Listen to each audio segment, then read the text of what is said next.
today's second video for you. First news story is from Iran. Russian President Vladimir Putin and Turkish President Erdogan have arrived in Iran. A key visit just a few days ago. US President Joe Biden was in the Middle East. He visited Israel, Saudi Arabia, and now Russia is visiting Iran. What will be discussed in Putin's visit to Iran? Secondly, we have a new story from the Horn of Africa. Somaliland, self-declared country where ruling and opposition parties are in disagreement about the next presidential election. Some meetings were underway, but today opposition parties spoke about the talks between the government and opposition parties. It seems that country is moving towards a crisis, a political crisis. Thirdly, towards Somalia, since last year, we have been hearing rumors. Unconfirmed reports are being shared that Somalia's under-training soldiers in Eritrea were deployed to fight in Tigray. Even some Tigray leaders also made similar claims. Today, Villa Somalia spokesperson Abdi Kar Ali spoke about these allegations. We know that former government of Somalia had a very clear position about this matter. Farmajo government denied involvement of Somalia soldiers in Tigray conflict. Now Hassan Sheikh is in power, who visited Eritrea a few days ago. What is this government's position? Fourthly, we have a new story about humanitarian assistance by the US for the Horn of Africa. 1.2 billion US dollars additional humanitarian assistance has been announced for the Horn of Africa. Ethiopia will also get 55 million US dollars. And lastly, 3 Tigray region-based opposition parties today issued a joint statement. Salse Voyene, Batona and TIP issued a joint statement yesterday. Tigray government leveled allegations against opposition parties, saying the opposition parties were disrupting people's struggle. And today, the 3 parties spoke about international community's support for Ethiopian government. Firstly, towards Iran, breaking news is from Iran. Putin, Russian president, has arrived in Iran, and reported Turkish President Erdogan has also landed in Iran. The visit has come just a few days after Joe Biden, US President, concluded his tour of the Middle East. He visited Israel, then he visited Saudi Arabia. He held meeting with Arab leaders. Now Putin is in the Middle East. He is in Iran. Question is, what will be discussed? This is Putin's first visit since the start of Russia-Ukraine conflict, which started in February, I think. So that shows how important this visit is. In recent weeks, we have been hearing claims, accusations from US government that Iran was supplying drones to Russia in the fight in Russia-Ukraine conflict. Iran denied, Russia denied, but several cargo flights between Iran and Russia have been tracked. So it shows that Iran is supplying something to Russia, and most experts say that Iran is supplying drones to Russia. Secondly, both countries are under sanctions. Iran under sanctions for years over its nuclear program. Russia also put under sanctions after the start of Russia-Ukraine conflict. Both are trying to form joint strategy with involvement of other players as well, like Turkey and China, to counter US pressure. As I've been saying in previous videos, an anti-US global coalition is in the making. And Iranian National Oil Company and Russian gas producer Gazprom have signed a memorandum of understanding worth 40 billion US dollars. So we could see increased economic cooperation between Iran and Russia. Turkey will be part of this bloc as well. Russian forces are deployed to Syria, close to Turkish border, and Turkey and Syria fought a war while Russian forces were deployed there. Then Russia intervened and a peace agreement was signed. These three countries are trying to form an alliance against an alliance in the Middle East, which is being backed by the US. US is backing normalization of ties between Israel and Arab countries. We know that former President Trump brokered a deal between Israel and the UAE, Bahrain, and the two Arab countries normalized ties with Israel. So US-backed coalition of Israel and Arab countries will be countered by a Turkey, Iran, a Russia coalition, it seems. And this coalition will be extended. China and North American and other countries will be made part of this coalition to counter US pressure. Second news story is from Somaliland, self-declared country where opposition and government are fighting over the holding of next presidential election. Ruling party Kalmiye, led by Musa Bey Abdi, Wadani party of Abdurrahman and UCID, they are in disagreement about next presidential election due to be held in November this year. And a few weeks ago, opposition parties held some protests in Hargeisa, Somaliland's capital. Government used force.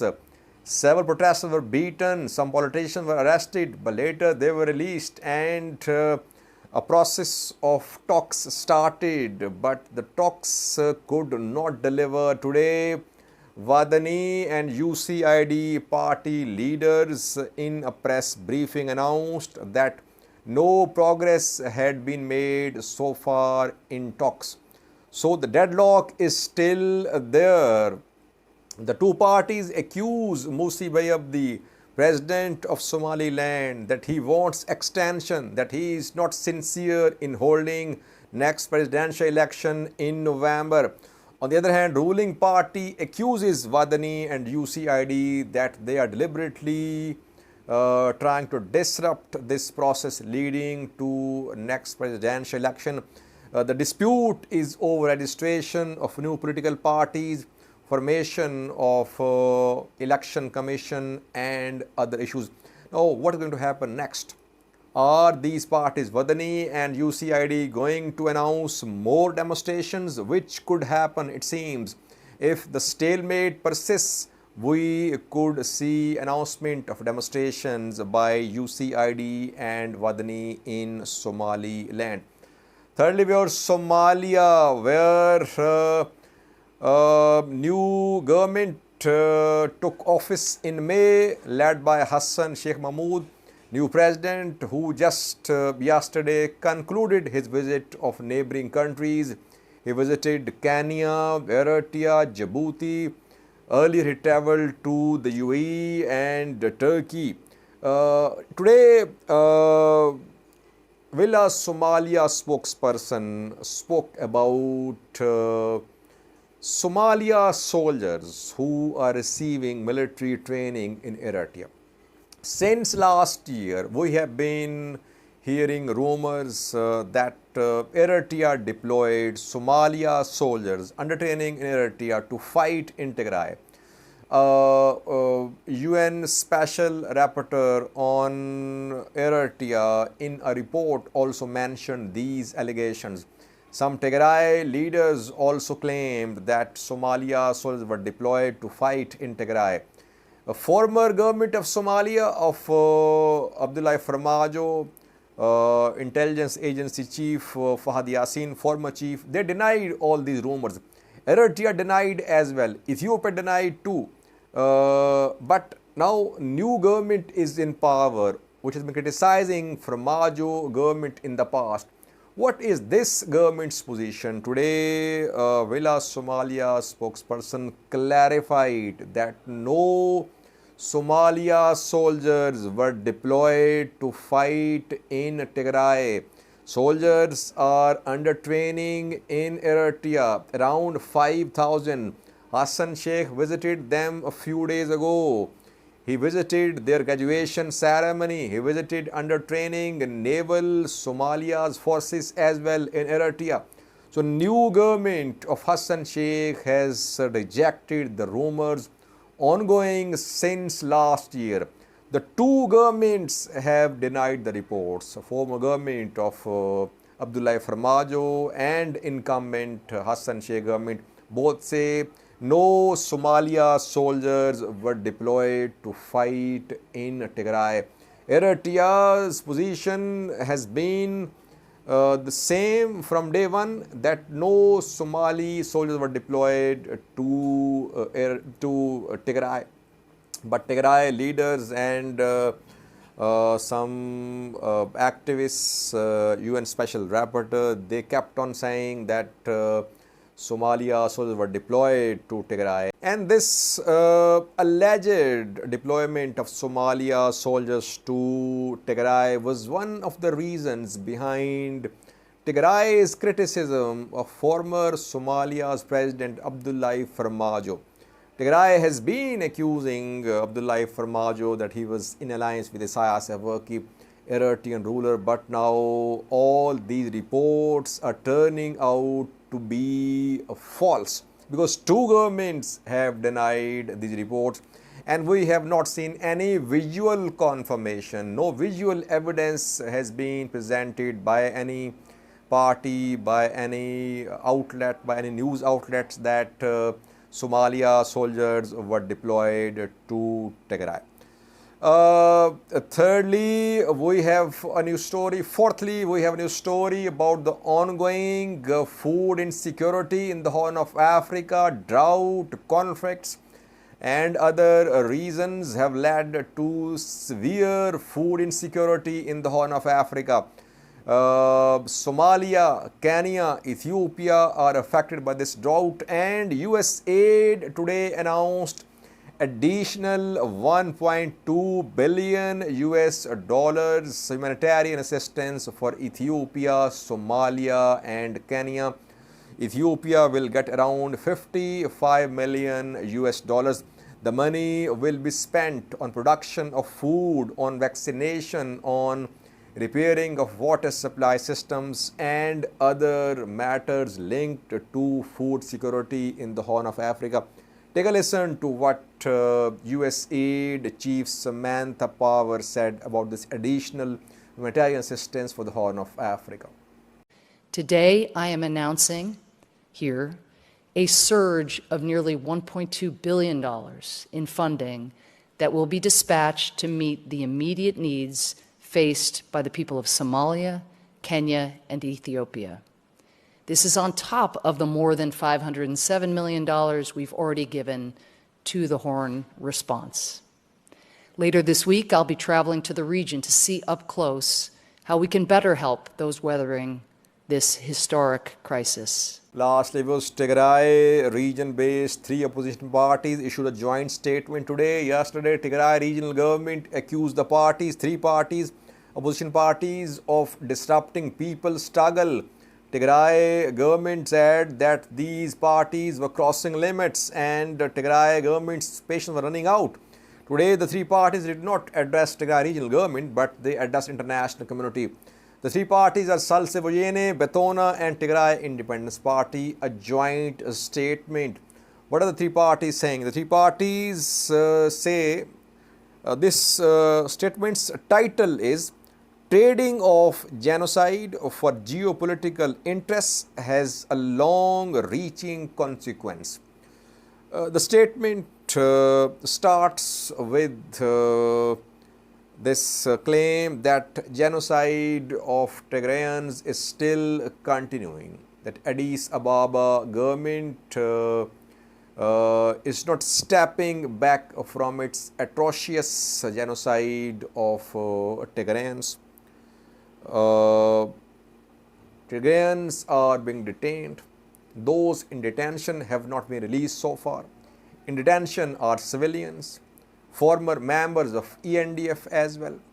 Limited aid is being allowed into Tigray. So overall, genocide is continuing. Siege has not been lifted so far.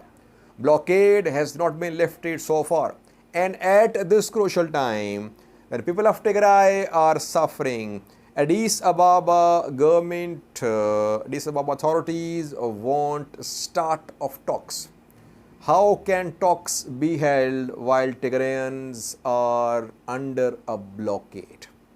This is the most important point of this statement, because we know that a few hours ago, Tigray regional government announced the formation of a committee of negotiators to talk to Ethiopian federal government.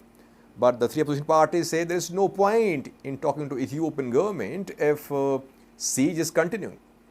Lastly, the statement is urging international community that it should stop supporting Ethiopian government. World Bank, European Union, Germany, Italy are mentioned in this statement, that these countries and bodies are supporting Ethiopian government and they are indirectly supporting genocide of Tigrayans for geopolitical interests. These countries, World Bank, EU, should stop supporting Ethiopian government. So, the three parties have not rejected talks directly, but they are implying that there is no point in holding talks with Ethiopian federal government. So now when Tigray regional government is about to start talks with Ethiopian federal government, we have not seen the names of negotiators from Tigray who will start talks in coming days. It seems that the negotiators will not be from these three parties because they seem to be rejecting upcoming talks. And secondly, they are criticizing EU, World Bank, Germany, Italy, because these countries, these bodies are giving financial assistance to Ethiopian government. World Bank has given 3 grants to Ethiopian government so far. EU has increased humanitarian assistance for Ethiopia too, though EU has not resumed direct financial aid to Ethiopian government so far. Thank you for watching.